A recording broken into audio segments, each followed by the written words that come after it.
Before we begin, we would like to acknowledge the traditional owners of the land of which we record. We pay our respects to elders, past and present, who are part of the world's oldest continuing culture and the first storytellers. We acknowledge the importance of supporting health for all peoples, now and in the future. Aboriginal and Torres Strait Islander people are warned that this podcast may contain the voices and names of people who've passed. Welcome to the HeartKids podcast. Join us to hear stories of Australians affected by childhood heart conditions. On this podcast, you'll hear from heart kids and teens, heart adults, parents, carers and family members, cardiologists and other health professionals. My name is Rachel Knowles and I'm one of your hosts. I'm a journalist and I live with a congenital heart condition. I was born with tricuspid atresia and had Fontan surgery at the age of 2. I'm passionate about people and their stories, and I'm excited to walk with you on this journey as we share experiences and learn more about those of us living with childhood heart conditions. In this episode, we speak to Jonathan Mackley, a long-time advocate and co-founder of ANZFAC, the Australian and New Zealand Fontan community. Born in 1975 with a complex congenital heart condition, Jonathan underwent multiple surgeries before the age of 6. Turning 50 this year, he shares what it means to live with a Fontan circulation as an adult, and how that experience has shaped his life, his work and his advocacy. You never know what conversations are going to spark something for somebody else, or give somebody an aha moment, or give somebody just the encouragement to press on with their own journey, or when you might get the encouragement yourself that you didn't even sometimes realise you needed, and you hear a different perspective and you're like, why aren't I adapting that? That's fantastic. Welcome to From the Heart. We're really excited to have you here. Thank you for joining us. Where are you dialing in from? I'm dialing in from Narm, or Melbourne, the land of the Wurundjeri people, as the traditional owners. Beautiful. How is the weather in Melbourne? It's been miserable here, but I'm hoping Melbourne's been happier. It's been all right. It's, 4 seasons. Yeah. It's definitely cooler in the mornings, but, longer days are starting to feel like spring is coming, so that's really good. That's nice. That's exciting. Melbourne has a beautiful spring. I'm very jealous. Mm-hmm. So I guess a question that we like to ask everybody is, what is your heart condition and when were you diagnosed? Sure. Thank you. So I was diagnosed very young. I was born as a blue baby. Mum describes me as you were a cold baby, and within the first few hours of being born, it was clear that I was not well, and over that first 24 hours, I was transferred from Mornington Bush Hospital, as it was back in the day, to Royal Children's Hospital in Parkville, Melbourne. Mum and Dad travelled up and were there when I got there, and I was originally diagnosed with the Royal Children's with a double inlet left ventricle, pulmonary stenosis, and a hypoplastic right ventricle. So collectively referred to as a pretty severe congenital heart disease. Yeah, that's massive. That's quite the mouthful. Yes. I never explain it like that. I just say, half a heart is what I function with, and I do as best I can with it. Yeah, beautiful. Well, tell me a little bit about, I suppose, growing up in the 70s and 80s, and what you remember of growing up with a heart condition and what it was like. Yeah, sure. I think my earliest memories are actually sort of in the hospital scene. So my first operation was the Blaylock Torsic shunt when I was 2.5, and at 5.5 I had the Fontan AP operation, or arteriopulmonary operation, which is the original generation. And I remember waking up in the hospital with something large and cold next to me, which I later worked out was an oxygen tank. And but life for me sort of, in my mind, sort of started from there. I don't recall anything before I was 5, which is common.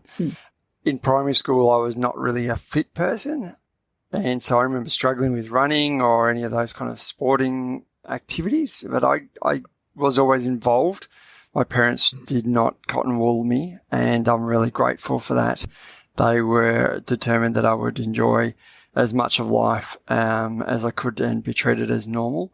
So I didn't really see myself as having a heart condition. I wasn't aware of it as such. I just knew I needed to take breaks occasionally, but I didn't really understand what it was until much later.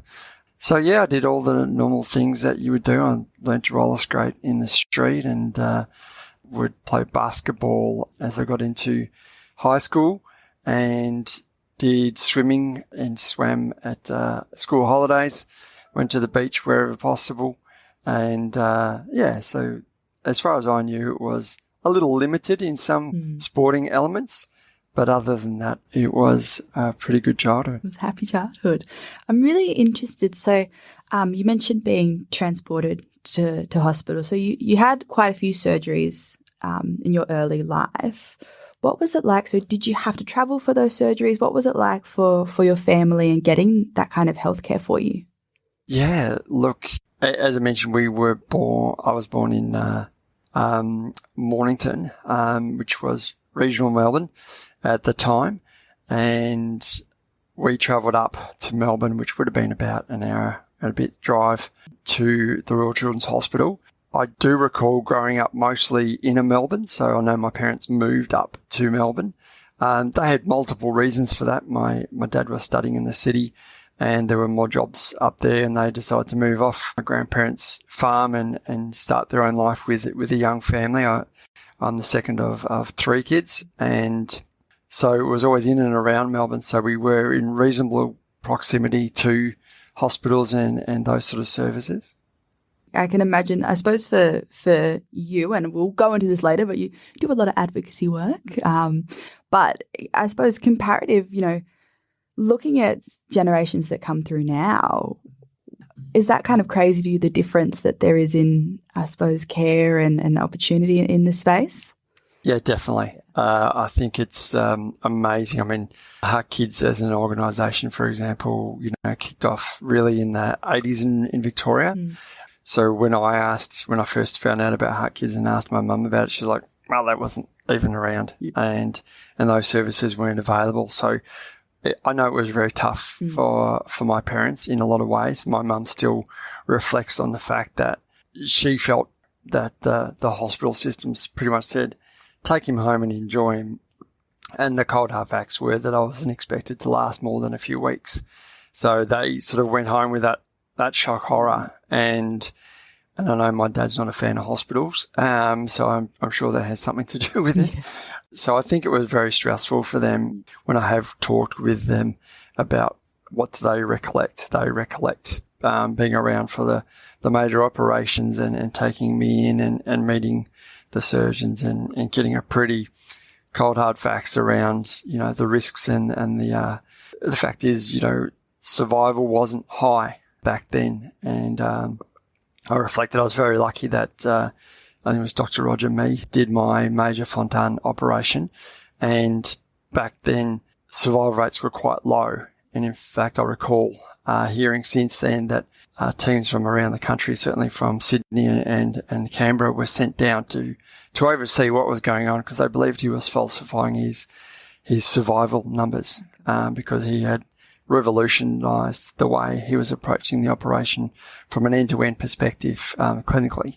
So, so that's the silver lining, but, from a support structure or a community support, my family really only had their neighbours, their friends, and they relied also on the church for a lot of support. So there just wasn't much else. And I remember growing up not knowing anyone else with a heart condition. My perspective was I'd had a hole in the heart when I was little and it had gone away. But later on in life, when I started to search for answers, there really wasn't anything much around.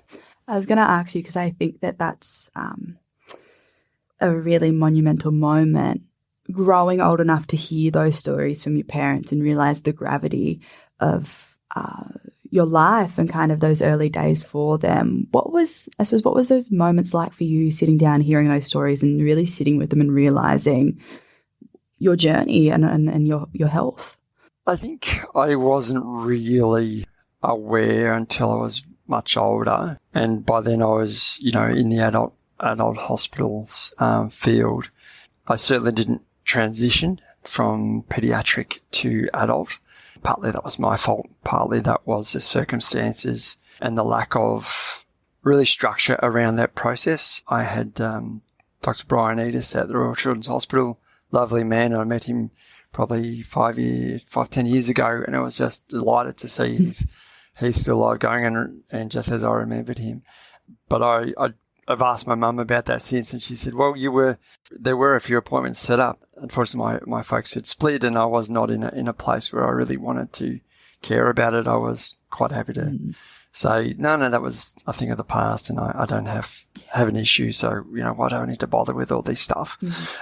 When I reflect back on it, I think what is in place now is fantastic from educational resources, and whilst a lot of people do find irksome sometimes the social media world, it does offer a great deal of support and information that's now at your fingertips, which for most people is accessible, for a lot of people anyway, but there's still gaps. And I think but it's still amazing that I can, have conversations with people overseas through those channels. For example, having spoken to somebody else of similar age to myself in the US, and compare notes around what do they have, and what, we're pretty, if you're in a suburban region or a metropolitan region in Australia, or even some of the remote areas, it's still a lot better than a lot of other countries. So I guess it's relative, but it really just matters what you can access. And when I speak to different people, it's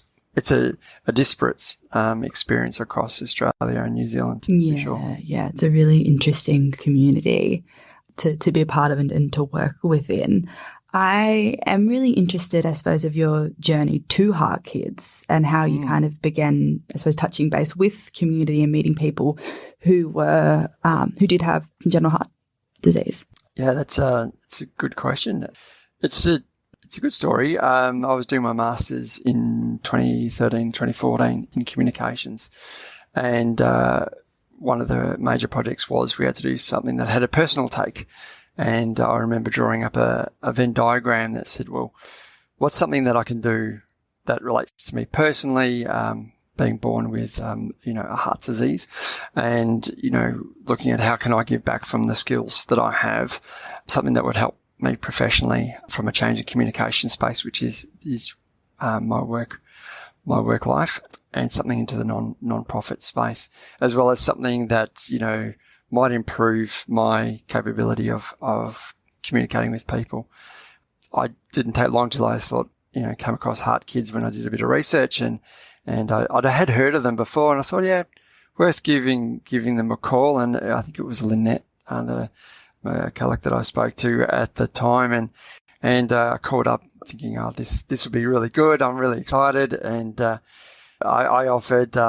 I'm doing my master's. I'm interested in doing some marketing and communications work in the not-for-profit space. And the general response was, we kind of have that resource centrally, and it comes out of Sydney, and thanks very much. Until I thought I really should mention something rather unique to me, which is that, I'm heart adult. And, of course, that changed the conversation dramatically. And wow, that changes a lot. Well, let me come back to you. And it wasn't long after that I had a call from the late Norm Hutton, who was the CEO at HeartKids at the time. Lovely man. I had some coffee catch-ups with him, and long story short, got heavily involved in HeartKids on a number of fronts. I know that you've eventually made it onto the board in Victoria as a member of the board for HeartKids there. I think something that I think about frequently in our community is, sharing our stories and being out there is one aspect of advocacy, but another is actually looking at being part of organisation and institutions and doing advocacy work within systems. For you, I suppose, was this your first instance of being on a board? How did you kind of find yourself in this world?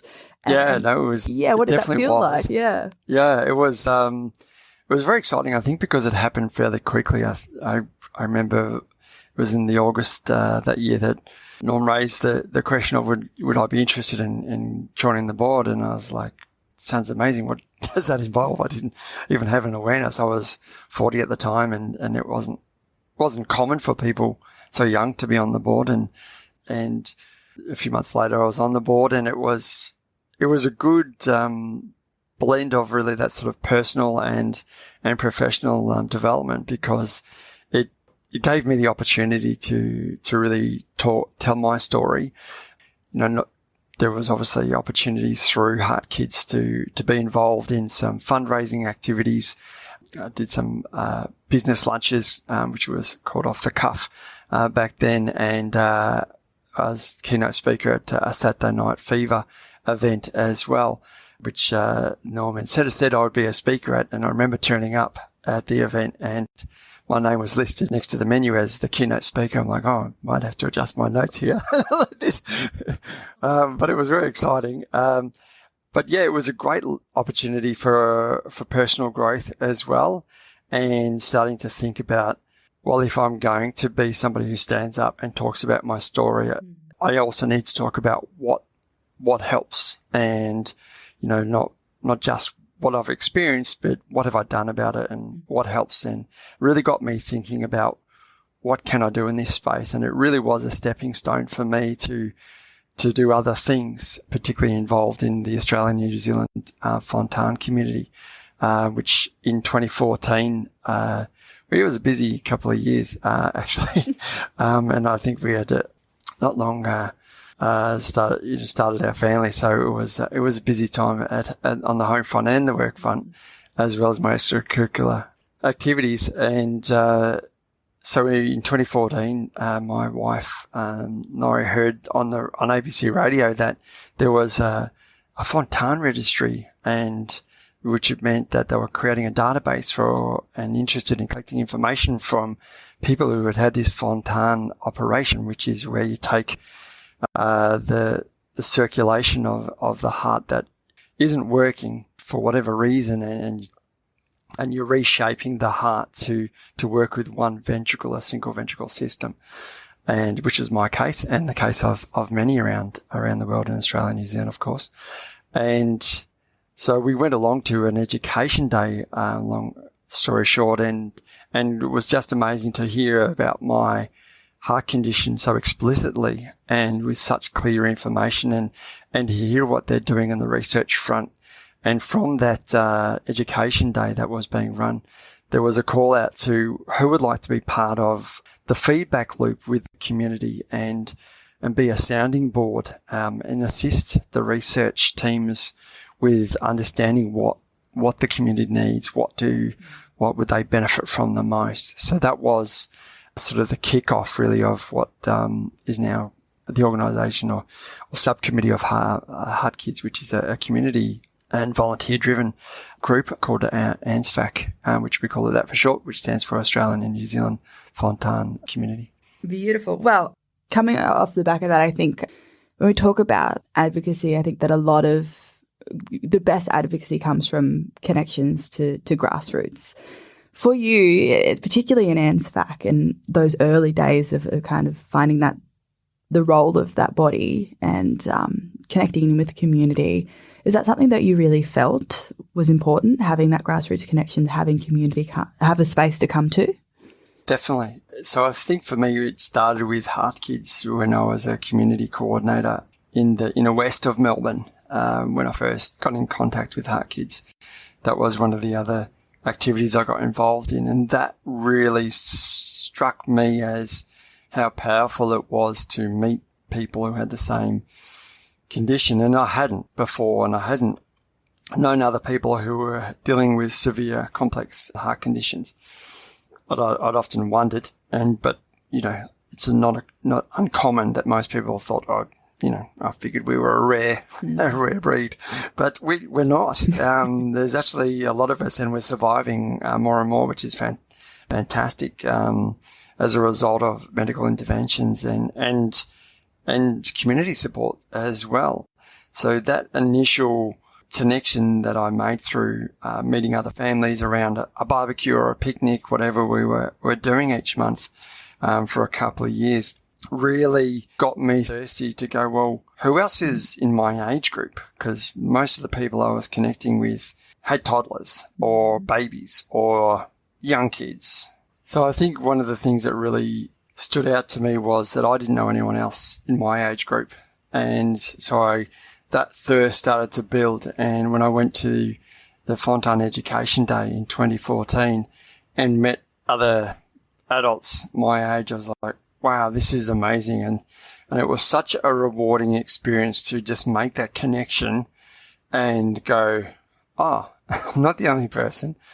And, oh, we have a similar experience. And I was very keen to continue those engagements and conversations as much as possible.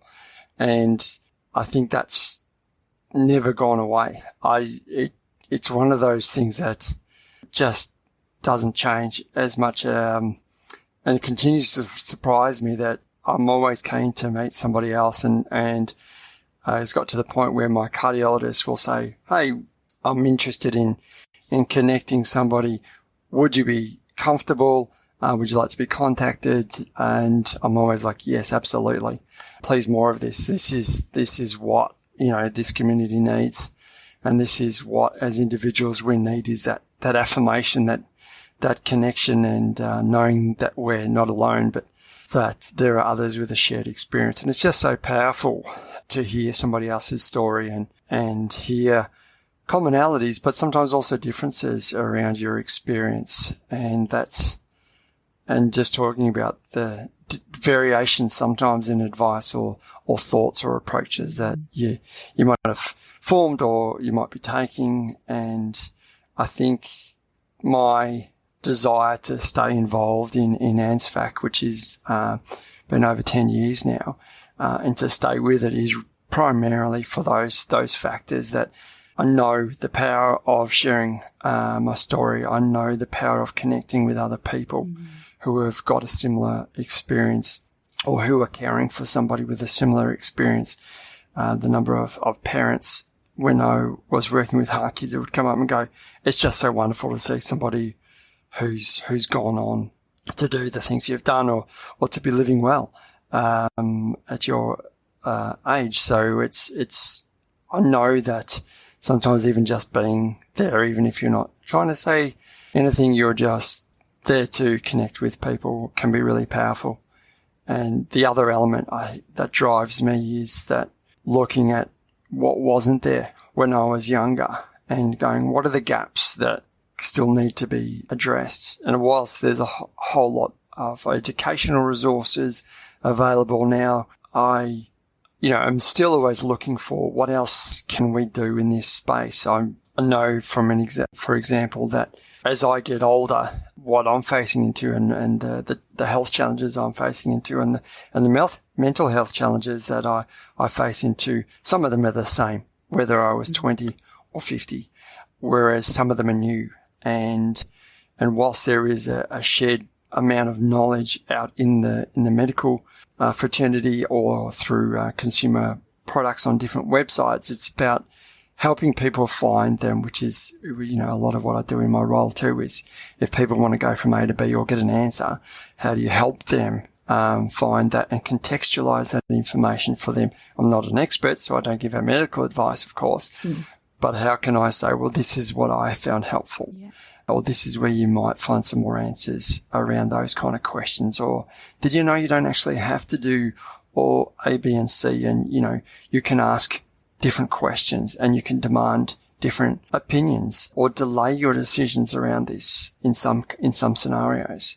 So it's really about helping people understand the power of choice that they have and to encourage people to get the information that might be available or to demand that information or answers or a better explanation so that they feel like they're making a more informed decision.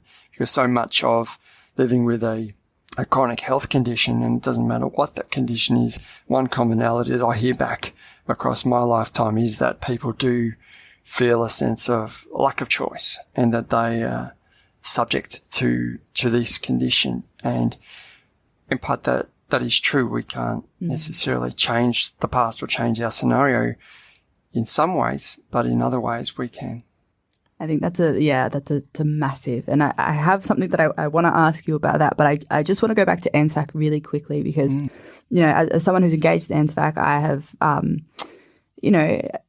you're an original Fontan generation. I'm a Fontan. So the work that you have done and the structure that you've built, even in advocating for myself in medical structures, like I've come to ANZFAC and I've come to particular members of ANZFAC for advice and information on how to better do that. So as much as, there's that community there, there's also so much knowledge in that group where, when I'm faced with a situation I don't know or I feel out of my depths about, there are people who have done it before. And even if they haven't done it before, they can help guide me through it, which I think is a massive thing. And it's really that completely changed the way that I've been able to interact and advocate for myself and demand answers and have an empowerment around the choices in my health, which is massive. So thank you. Oh, you're welcome. I'm really glad to hear that. And that is, a number of times across the last 10 or 11 years we've been going, there have been challenges to, will we keep going?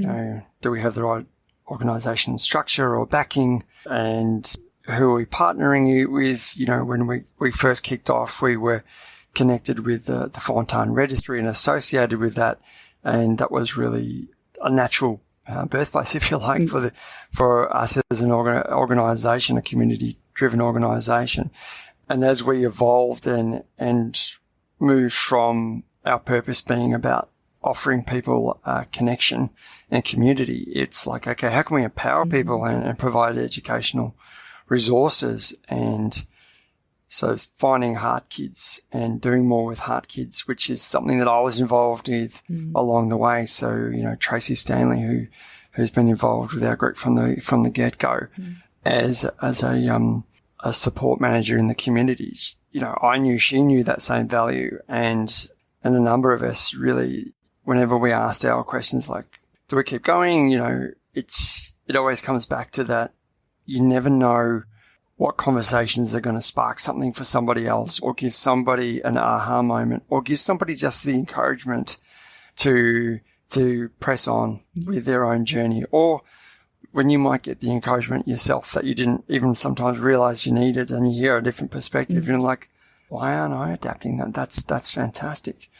And so for me, as long as I can, I would like to support these opportunities for community voices to be heard, but also a place for community to come together. I know when we started, there was a bit in the UK on social media, there was a bit in the US, and it's quite disparate, and we've grown to a fairly organised process and a way we go about things.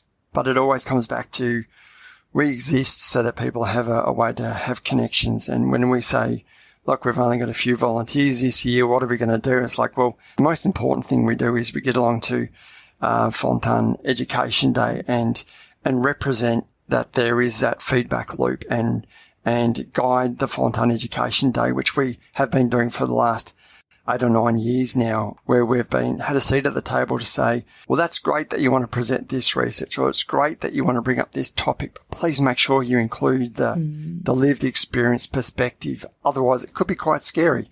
Or you're only giving a medical perspective rather than, it's much better to pair that together with the lived experience so that people can understand how it applies, but also understand how it anchors, that they have a role to play. And I think that has sort of led more to the research work I've been involved in too, which has inspired me to say, well, answer that question, what would help more? Yeah. And what does a really good engagement or experience look like? Yeah, I think that's a massive thing as well. When you're mentioning gaps before, the people who know what the gaps are the people who have fallen through them. Yeah, that's the way that I always think about lived experience, is that if you want to make something like solid and have that foundation, you need people who have not had that to show you where the blind spots are.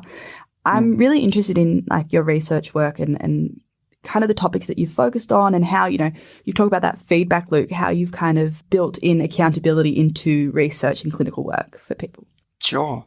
I think that was, there were about 10 of us when in the first year that ANZFAC kicked off in September. It was I'm going to get the date wrong, I think it was 2014. And off the back of that initial or inaugural Education Day.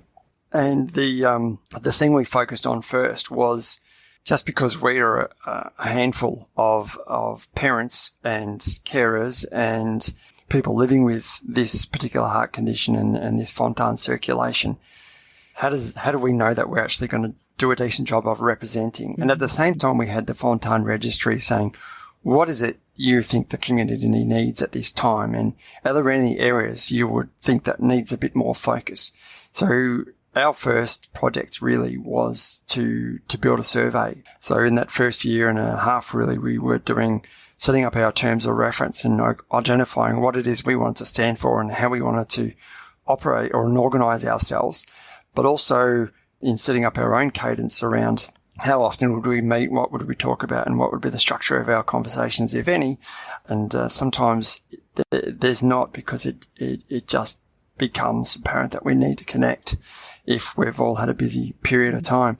But the other thing the other project we started on really was creating a survey, and worked with the Fontan registry to ask the questions about what is it you're most worried about, what is it you're most interested in knowing more about, and those kind of things. And that led to a great survey being released with quite a reasonable response rate. It was released online and as well as to people who are in the Fontan registry on their database already. And it was that sort of birthed, it was a strong input into a research paper that was put out, which was literally called "How Long Will I Continue to Be Normal?", which was, the most fundamental question that was being asked by the community. So it made sense that we focused on that. And the main things that people were most worried about was literally that question: how long will I remain normal? What is in front of me? And that it then led on to really looking at what is the quality of life for people with congenital heart disease or COHD as well, and looking at a blend of support and knowledge and self-perception, which was another paper that I ended up contributing to as well. The most recent thing I was involved in, and it was really developed through COVID, was a paper which was really focused on the interaction between clinicians and patients, and focusing on what could that look like, and what does really good look like. So that was started out of a question that my cardiologist asked me. He had been away and I had a stand-in cardiologist. I've been seeing the same cardiologist since I was 22. I count myself very lucky for that, given that I'm turning 50 this year, and very blessed to have Professor Sam Minahan as my cardiologist.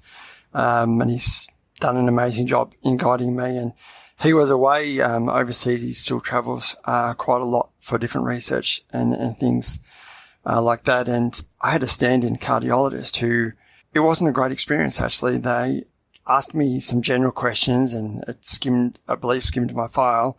Also, they told me and said, and started asking me questions. You get on a lot of surveys, particularly when you're administered to hospital, which a lot of your listeners might be familiar with, such as, how much alcohol do you drink and those kind of things. And I'm always very honest, and I'll have a couple of drinks each week. And these days, that is, I think I was probably drinking, a glass a night at that time.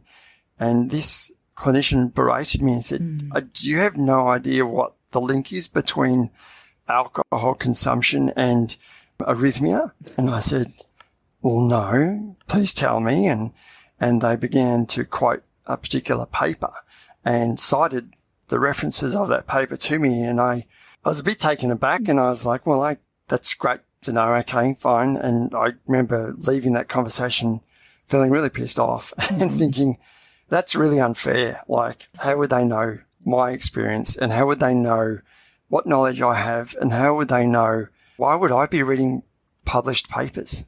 How is that information going to get to me? Often they're locked behind a paywall anyway. And so I debriefed my cardiologist on this, Sam, and he said, well, that's really interesting. Sorry about that. What do you think would help? And I said, well, that's a good question. He said, no, seriously, have a think about it. I would like to pair you up with a student that they were supervising, a medical doctor who was looking at potentially moving towards cardiology.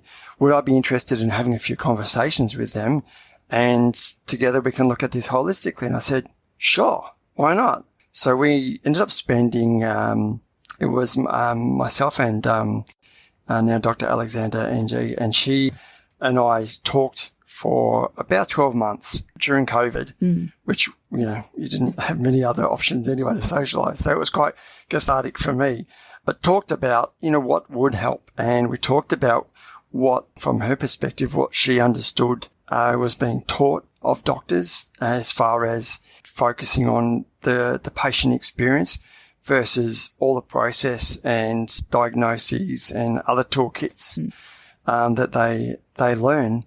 And I talked about my experiences and what I felt would be helpful. And together, we ended up pulling together a paper that really is titled, How Can Clinicians Improve Their Experience and That of Their Adult Congenital Heart Patients? And it really just boiled down to 4 things. It was about establishing a common ground, so understanding what's the language and knowledge of health condition and what are the goals. Number 2 really is exploring together what would be the good outcomes and what are they dealing with, and sort of helping unpack that. And the third one being making communication transparent and really informative.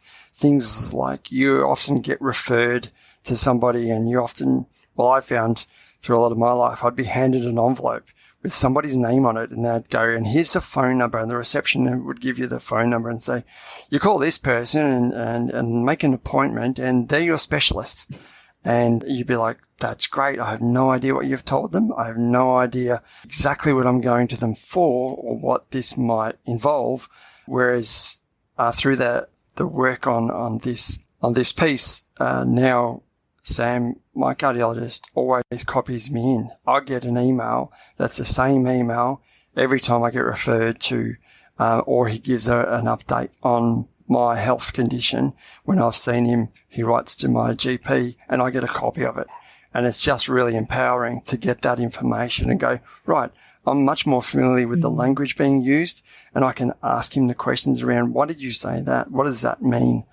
And really the fourth one is what I see my cardiologist doing now, and I'm seeing it happen more and more, is that to actively support community connection. So I know there's this tension where, from a privacy perspective, obviously you wouldn't want your cardiologist or your specialist handing your name out and your phone number out to anyone, but they could ask you and they could say, look, if they're dealing with somebody who is expressing that they are feeling quite alone with this and they would really like to talk to somebody, they could share that, there are organisations that exist like ANZFAC and HeartKids, as well as maybe offer that they could put them in contact with somebody if both parties were agreeable to that. In this day and age, I don't think that's a hard ask.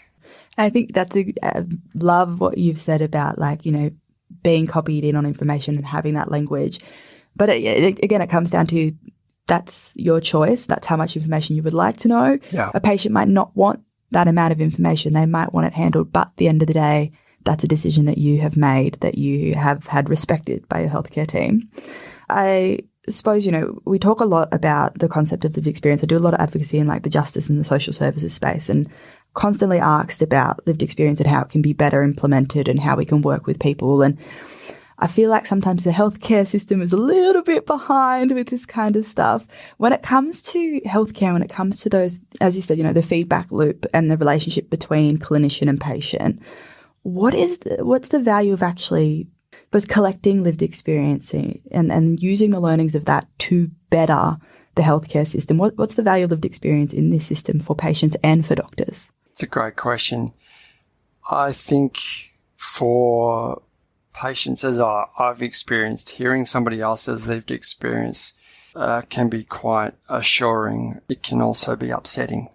So it can be a double-edged sword in that way. And to your point, not everyone wants to know the same level of information. Not everyone wants to engage with the terminology or the system in the same way.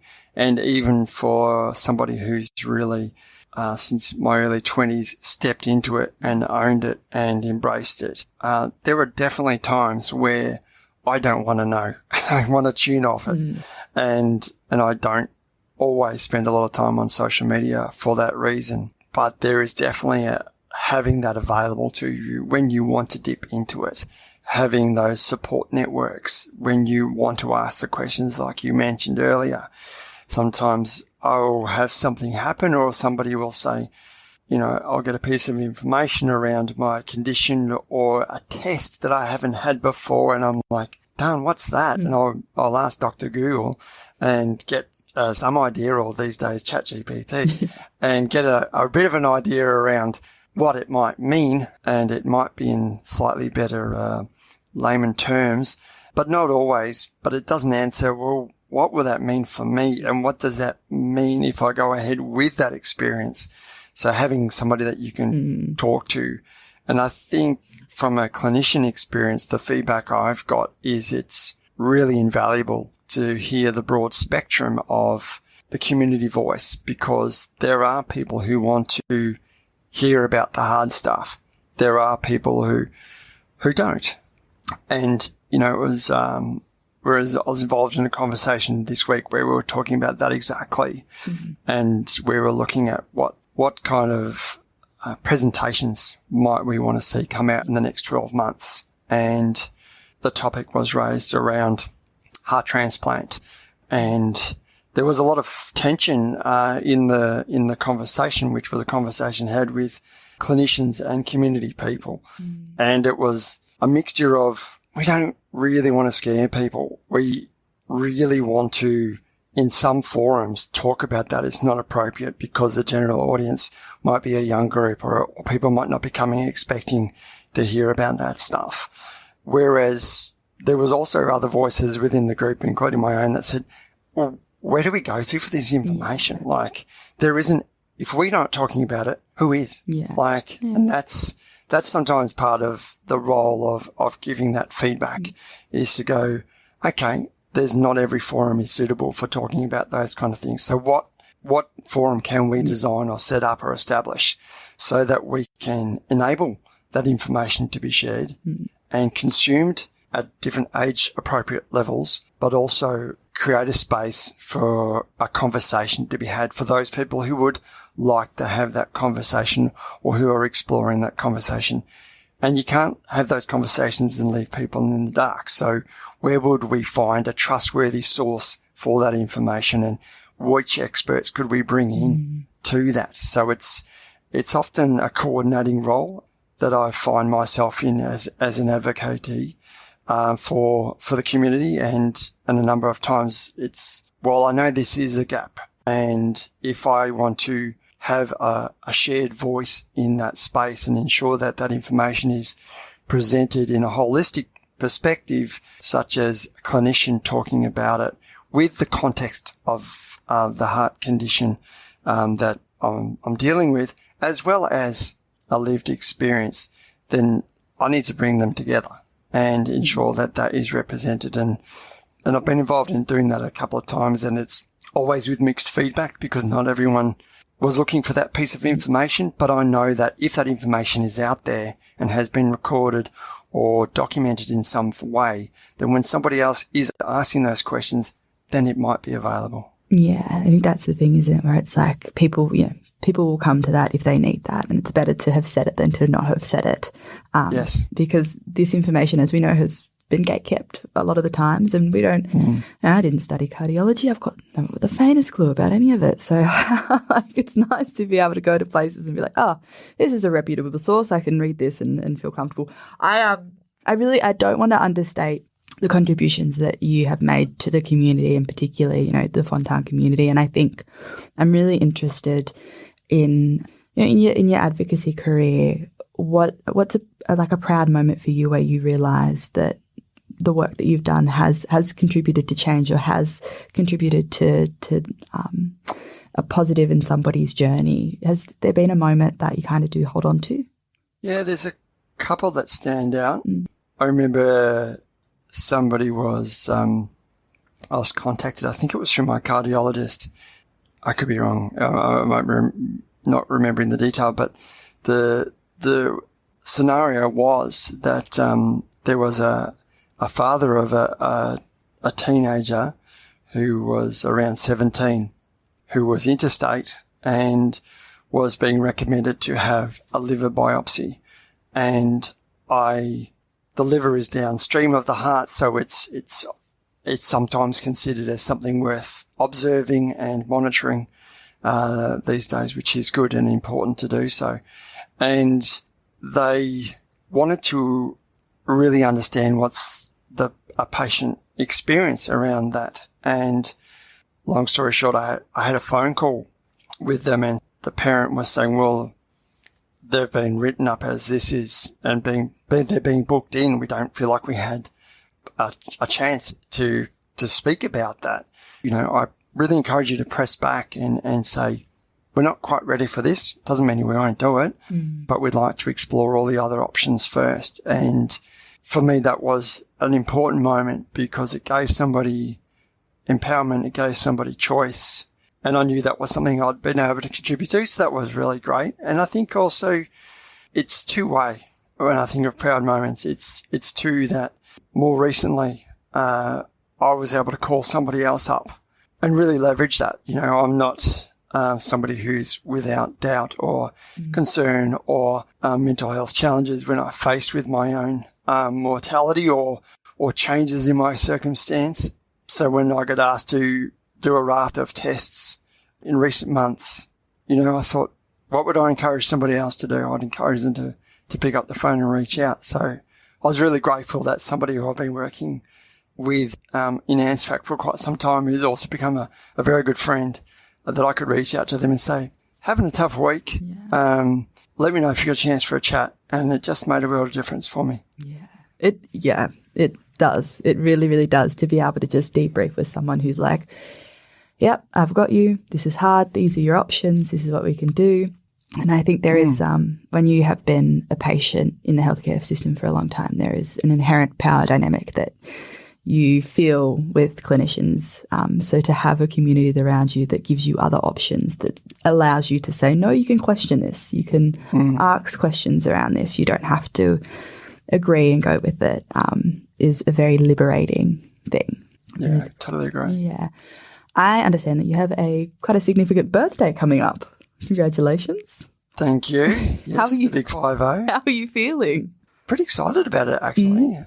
It's at times like this, you do sort of reflect on your story and your journey, and whilst life is not without its challenges, as anyone finds, and my medical condition is evolving, as most people with a chronic health condition do find, it doesn't take much to realise that from where I began and was given only a few weeks to live, but through an amazing amount of support and miracles of what they can do in the medical world, as well as would have only survived other stages of my life, but for friends and family. It is a poignant moment to reflect and go, yeah, I'm really pleased and proud of what I'm doing, and it's also an opportunity to go, okay, so what else will I do, and what do I want to continue to do in this space? But also, what can I do is the question I continue to ask myself. Excited at this stage not to be slowing down. I'm not planning to put the queue in the rack and put my feet up and retire. Still working full time. I have two beautiful girls, a teenager and one in primary school, and happily involved with the family. I think that's probably something that is, part of this life stage is you tend to go, well, I want to do all these other things, but I want to be here for my girls and enjoy this time with my wife and take the rare opportunities we get to spend with each other and with family. So I think it's always you always got to adjust and find that balance. Yeah, it's exciting. Yeah. I think it's I remember my grandpa saying something to me once about, it's a blessing to live a life on borrowed time. Yes. And you do appreciate kind of every minute of it.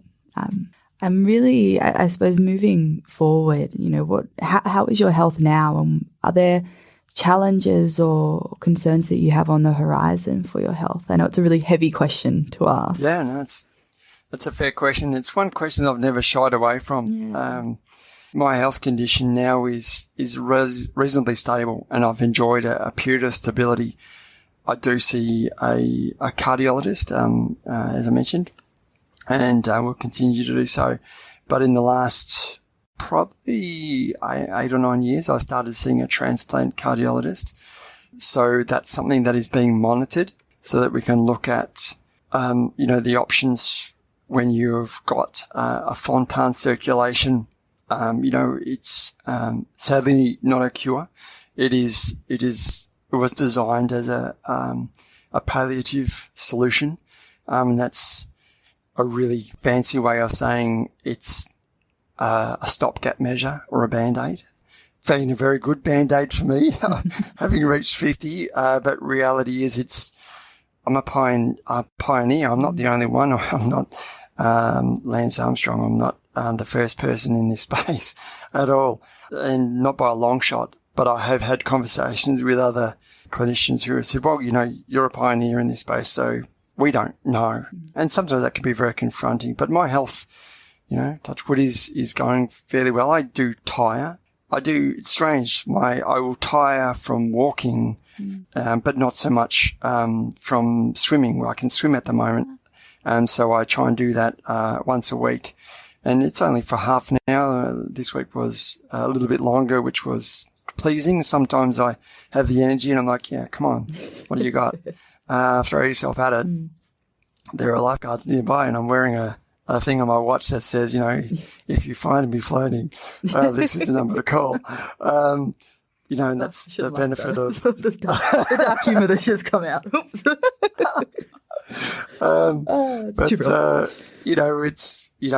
I say it lighthearted, but I know it's that I live in that space now where it's trying to find that tension between listening to my body but not being defined by it. Yeah. So that's probably an interesting challenge, because it changes day by day.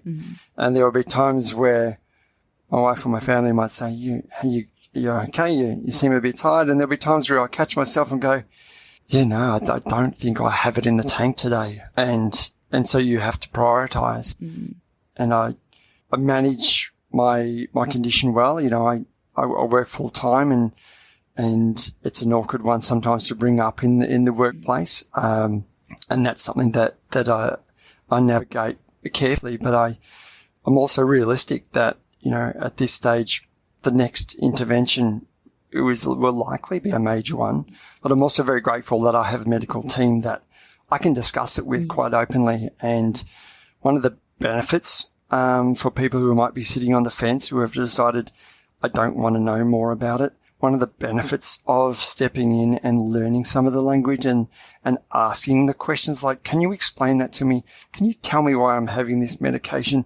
One of the benefits of embracing the information is I've found that I have been able to have conversations and question and have more confidence to question specialists and ask them those questions. Well, what's next? And what are we going to do about that? Well, surely there are other options. I've seen this or that on the internet. So when are they coming to Australia, or when is that available here? Or, even more recently, I've transitioned from coming off warfarin onto another blood thinner, which I don't have to have as many tests for. And that was only through me asking that question a number of times and saying, do I really need to be on this? Because I'm kind of getting sick of giving blood. And there are alternatives, and I got a self-test machine for a while, and that was great. But I thought ultimately it would be great if I could manage this differently. So I think it's, I wear stockings to compress my legs to help offset any peripheral edema, some swelling that comes with a heart condition that is not quite as optimized as it once was. And I choose my words carefully even when I talk to myself about that. It's something that I manage and is challenging at times, but I feel very blessed that at this stage it's going okay. Yeah, that's I'm very, very glad to hear. And I think that considering what you'd said before about is this the right forum to have those conversations, I think And for myself, like even going to Fontan days and hearing conversations around transplant and Fontan revisions and things that I didn't know might have been in my journey. Like I've sat in front of my cardiologist and asked those questions, and he's been like, since when do you come to me with questions? Like, where have you picked all this information up from? So I think the hard conversations they're heavy and they're difficult, but they tend to ripple a lot more than I think we realise. Yeah, definitely. And even finding people with other heart conditions now, beyond the age of 50, you start to join the population of onset heart conditions. A lot of the resources that are available, such as on the Alfred Hospital website, are aimed typically at people with onset heart conditions or conditions that mean that their heart's been challenged. So it's actually easier to talk to other people and find other people in my peer group now that say, oh, actually, you have a heart condition, don't you? Are you taking this kind of thing? And go, oh yeah, I know what that's all about, and you're probably taking it for this reason, and so it's interesting the transferability of that knowledge, not just to people who are being born with the heart condition, but actually out in the workplace, and noticing that of work, of friends and colleagues when I see something change in them, and having the boldness to say, hey, how you going? I understand you're a bit unwell. Is everything okay? And being able to say, look, that's really hard. I understand that. And it's not saying, oh, that's nothing. You should hear what I've got. Yes. But it's being sensitive to going, well, that I know it is confronting and upsetting to find your progress in life is checked at times by new information or new experiences.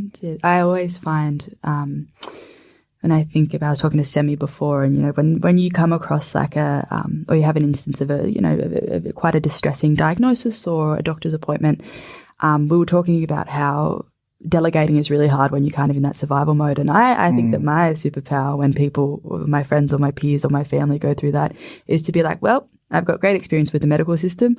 I can find you a specialist. I can help you do this. I know this medication. I know that. So, there is a little bit of benefit to having some insider knowledge. Definitely. We are a little encyclopedia. I've got aging parents, so they, I often, and my wife is similar because we've both been involved in heavy medical discussions and lots of tough conversations with clinicians and rafts of tests over the last 25 years that we've been together, 27 years now actually. We both find it easier to advocate for our parents and friends and stick our hands up and say, if you want someone to come to that appointment with you, I'm a good ear and I can catch that medical lingo and I can ask the questions, because a lot of people don't, especially if they haven't grown up with a medical condition. It's like their first foray, and it's a bit like the experience that a lot of people with congenital heart disease experience when they're now 16, 17, 18 and transitioning. And, the benefit we have is that training, if you like, firsthand, of dealing with it and having to face it.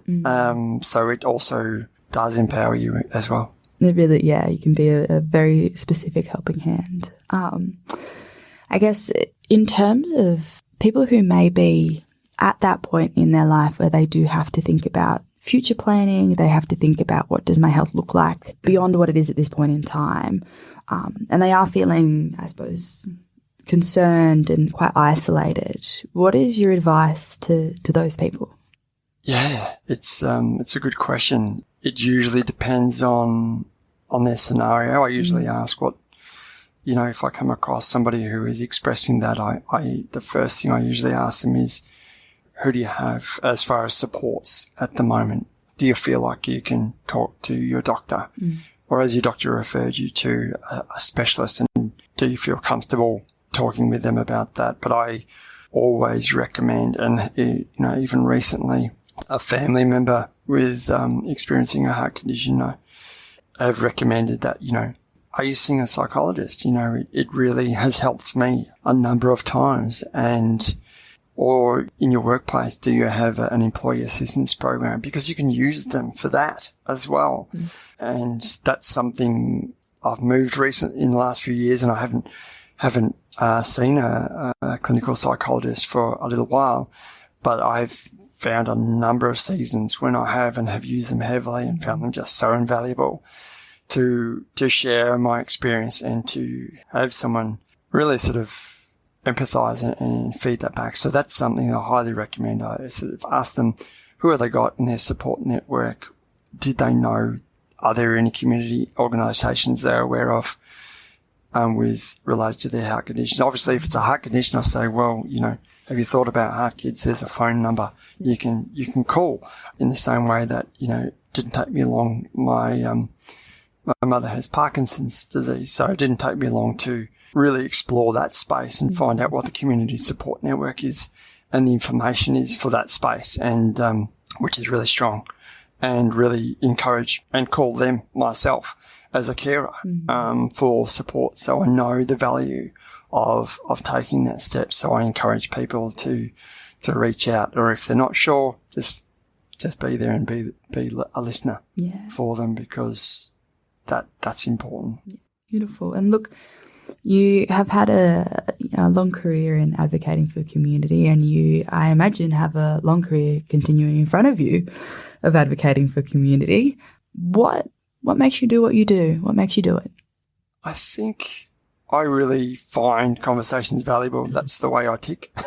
I know in the workplace, for example, and my wife will point out to me too, that if I have isolated myself because I've been very busy, or I'm, at work stuck in spreadsheets, or doing some analysis on things, I know I need to come up for air and have conversations. I know that makes a difference for me, and that drive to connect with other people is probably the main thing. But also knowing I work in change management, which is really focused on helping people go from through change, whether it's technology, process, organizational restructures, or policy changes. And so I know the value of facilitating conversations and helping people join the dots and understand what supports are available for them. So that's just what makes me tick. So I know that this is something that I enjoy doing. I get feedback that I do an okay job. So I don't see myself not doing that. Not quitting anytime soon. Exactly. That was one. Was there anything that all of my questions? Is there anything else you'd like to note or you would like to add? Encourage people to, connect with HeartKids and ANZFAC. If you have a Fontan circulation, or somebody who does, regardless of their age, and you want to connect with our community, you can reach us through the HeartKids website. We're also on Instagram and I was going to say Twitter, X, and Facebook.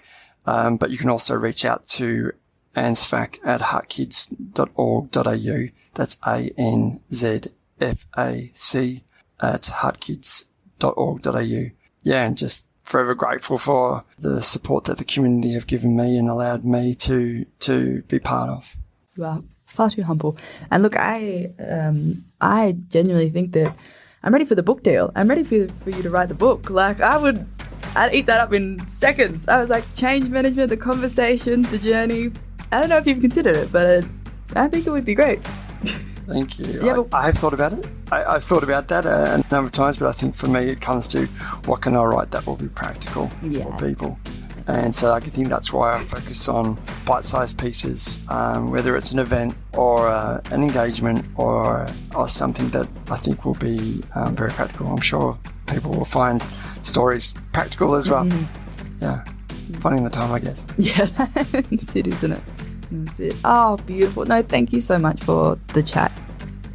This podcast deals with some heavy things. If this brings up anything for you or somebody that you love, it's important to reach out for help. The HeartKids helpline provides support, advice and guidance for people impacted by childhood heart disease. You can call the helpline on 1800 432 785. To access more information about childhood heart disease as well as support from HeartKids, visit the website heartkids.org.au. The information on this podcast is not a substitute for medical advice from your doctor or healthcare team. Always talk to your doctor about matters that affect your health or your family's health.